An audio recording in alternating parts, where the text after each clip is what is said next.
Hi, and welcome to Enchantment of Eternity's review for Star Trek Discovery Season 1, Episode 4, The Butcher's Knife Cares Not for the Lamb's Cry. This video is a part of a series of videos where I review episodes of Star Trek Discovery, so I'll have to start with a spoiler warning for Star Trek Discovery up to Season 1, Episode 4. If you haven't seen up to this point, you may not want to watch this video, otherwise some things may be spoiled for you. So I was quite impressed with this next chapter of Discovery. I'm feeling even more confident in this show than I was before. Not that I think it's great yet, but I think it shows a lot of potential. So far, these first 4 episodes remind me a lot of first 4 episodes of other serialized shows like Lost, Prison Break, Game of Thrones, Breaking Bad, or The Expanse. In the sense that these episodes aren't so great in their own, but they're setting up for a storyline that looks like it's going to be great.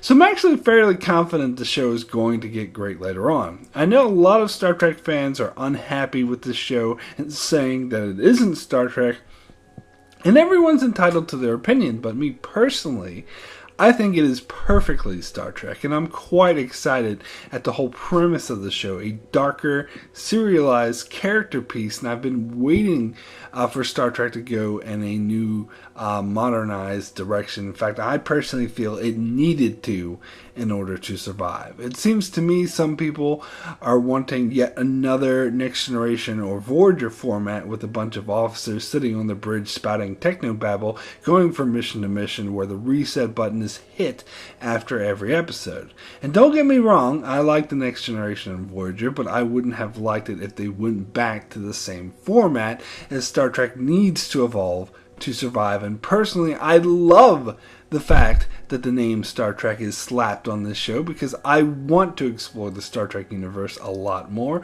And so as far as I'm concerned, I'm very happy that this is what I'm getting.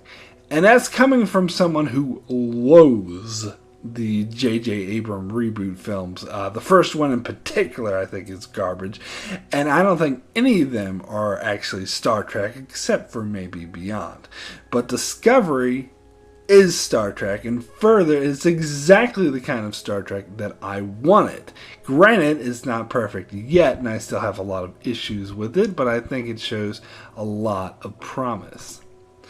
So this episode, I think, has the same strong character depictions as seen in the previous episode, but the plot in this episode works a lot better than the previous one that seemed more like filler, as we get a story that continues the main point of Discovery, using spores to instantly travel across vast distances, and it does it in a very specific way with a story that deals directly with the Klingon War as established in the first episode, with a vital dilithium mining colony that comes under attack by the Klingons, and no Starfleet ships are nearby to help. And if it fails, not only will hundreds of innocent colonists be killed, but it will be also a massive strategic blow to Starfleet's war with the Klingons. And I like how this episode fully encompasses this one story. It is one battle in an overall war, just like this episode is one part of an overall story. And plus, I think the scene with the miners on the planet suffering from the Klingon attack added a nice sense of realism and gritty touch to the story not seen in other Star Trek shows. Now, to be clear, like, the original series had played at doing stuff like this in the past, where you see people under an attack and they're suffering, but it's usually done in a sort of outdated 60s manner with over-the-top melodramatic acting with, oh, they're coming here! And Next Generation Deep Space Nine also played with doing this, but mainly through brief audio clips where you don't get a real sense of the actual horror that's going on, where here we finally do get to see it in all of its gritty, true form. So what I'm saying is Star Trek has always done stuff like this, but just not so effectively and not so realistically, so I actually think it's a huge plus. However, there was a thin line between these scenes being emotionally moving and effective to it being over-the-top melodrama. And the first few scenes where Lorca was watching the footage, it was on the emotional side of that borderline. But it was borderline cheesy. However, the final scenes when Discovery shows up to save them, and they're all cheering to heroic music and, like, oh, the Discovery's coming to save us.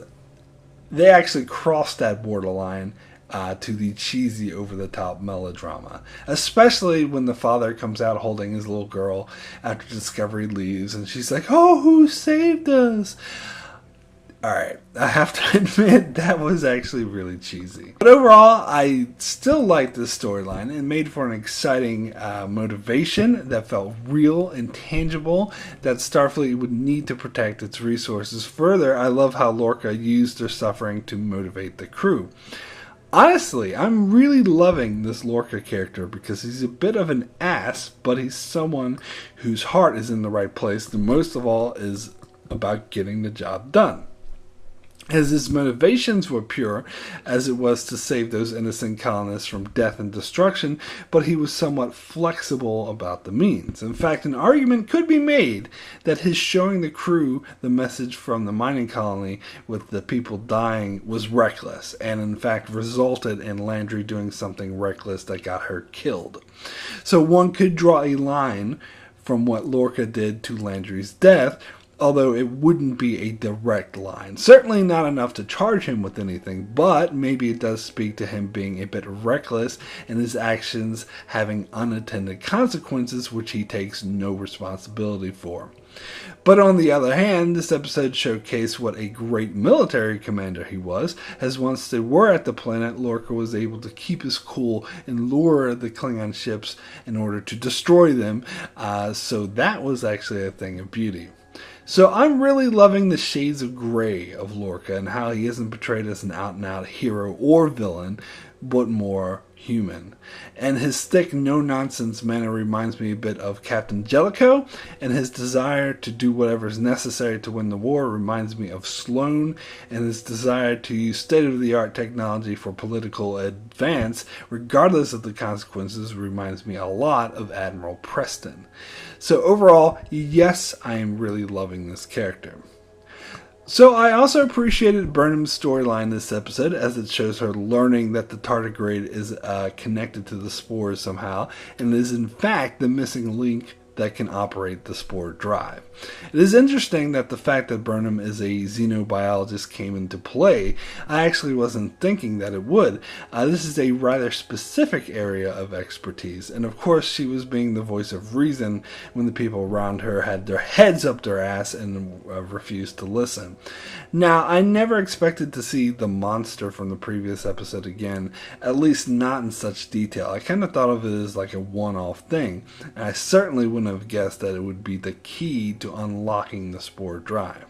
It was an interesting concept, as Burnham was able to study it and find out it wasn't just a monster, but it was just acting defensively and it had a special connection to the spores.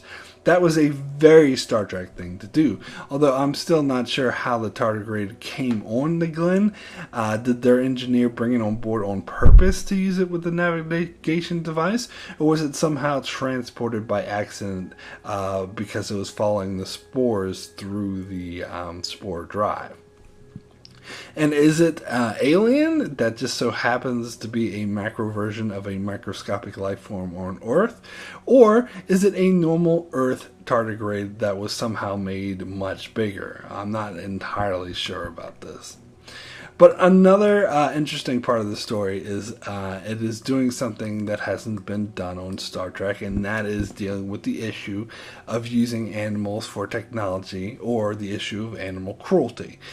You did get the idea that in Roddenberry's idealized version of the future, humans no longer used or abused animals as a function of modern society or technology, as all the tech we've seen on Trek was completely digital electronic in nature and didn't use animal products.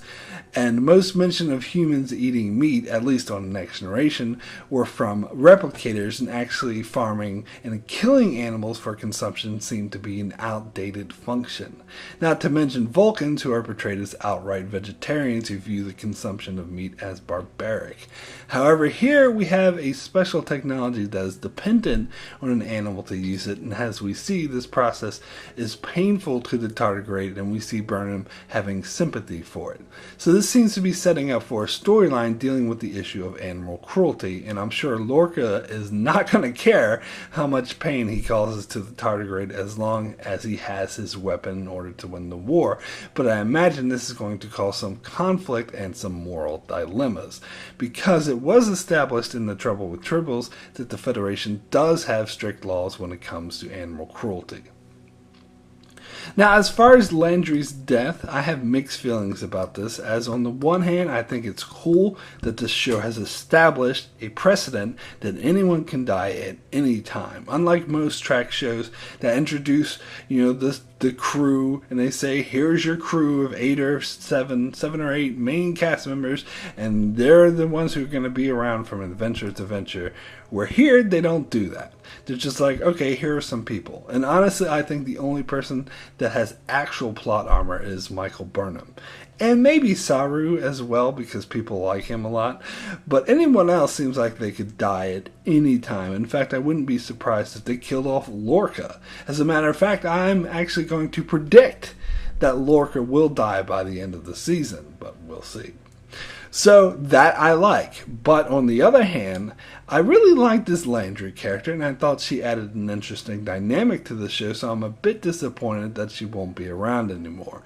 But she was being really stupid in this scene, so the way she was behaving, it was only like Darwin, survival of the fittest, that she died, and because she kind of deserved it, because she completely ignored expert advice from a xenobiologist and dismissed it as gobbledygook, and tried to attack a monster that has proven to be impervious to all of their weapons and technology. And Landry's behavior was also no doubt motivated by jealousy that she felt towards Burnham, as she was jealous that the captain was giving Burnham more attention than her. And also, as I mentioned, Lorca playing the distress call from the mining colony may have initiated an emotional response that disregarded logic.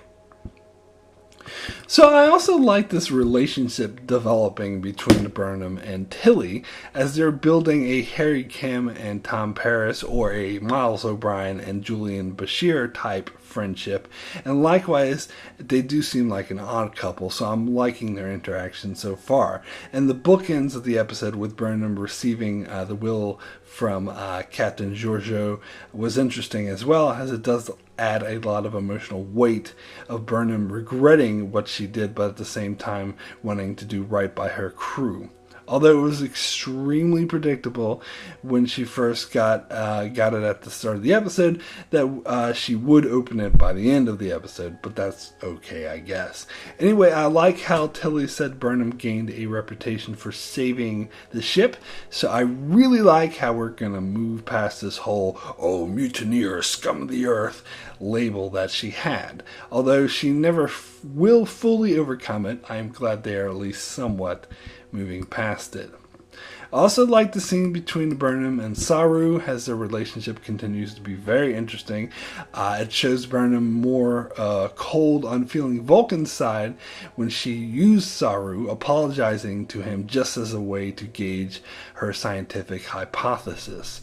I love Saru's response to this by saying that she'll fit in just fine with Captain Lorca. It not only shows that Lorca has questionable morals, but also that Saru doesn't really like Lorca that much or think that highly of him, which makes for an interesting captain-first officer relationship. However, I think that Saru is actually wrong about Burnham. I think there is a difference between Lorca and Burnham, and although Burnham hides it in a cold exterior, I think she was more feeling and sympathetic than Lorca, who is more single-minded about winning the war and nothing else. This, I think, is illustrated in the final scene of the episode with Georgiou's message and the impact it had on Burnham. I suspect this will impact her to behave in a way that is antithetical to Lorca's wishes, but we'll just see. So now let me briefly touch on the Klingon storyline. I didn't think this was the most interesting thing in the world, but it was a nice touch showing the interplanetary politics at play, and I like this portrayal of the Klingons, which is true to Klingon behavior, but does it in a way that humanizes them, so to speak, or at least helps you understand them more, as you actually grow to sympathize with Vork, so they don't come off as mustache-twirling villains, but a lot more dynamic and have their own set of internal politics that are driving them to do what they're doing, which again is very Star Trek. I still don't like the look of them, but I do like that the storyline takes place with them speaking Klingon entirely. I think this adds to the feeling that I'm watching an alien culture and not just a bunch of guys with weird shit on their foreheads. And I do think this show is way more successful at portraying the Klingons as a fully developed individual and dynamic alien culture than the show Enterprise was, which just portrayed them as two-dimensional, thick-headed hotheads. So again, I find this very Star Trek and moreover, great storytelling. So my rating for The Butcher's Knife Cares Not for the Lamb's Cry out of 10 is an 8, extremely good. This is my favorite episode of the show so far, as I think it does an amazing job of telling an individual and isolated story while at the same time having another piece that adds to the whole, and it does an amazing job at exploring the characters involved in the show as truly dynamic, and you get a good sense of their motivations and the way they think.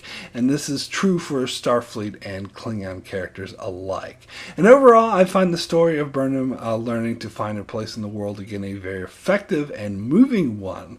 Yes, it did go a bit too much into cheesy territory from time to time, and some of the characters acted a bit moronic, so the show still has some growing up to do, but overall I found this a great story with a lot of potential for the show overall.